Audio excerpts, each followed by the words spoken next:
Hello প্রিয়ন, আমরা এখন Facebook টিকটকে যেখানেই ঢুকি না কেন দেখা যাচ্ছে যে ক্লিন আপ নেই। হ্যাঁ, তো আসলে যে উনি ওনার বাচ্চাকে অত্যাচার করছে তার জন্য অভিযোগ জানাইছে কিছু লোক।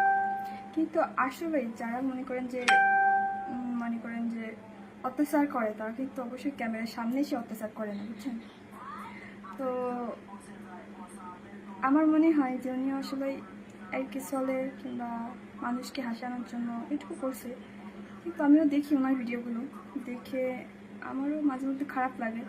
কিন্তু উনি যদি মনে করেন অত্যাচারিত করতো তাহলে অবশ্যই ক্যামেরার সামনে আনতো না, আমার মনে হয় বিষয়টা।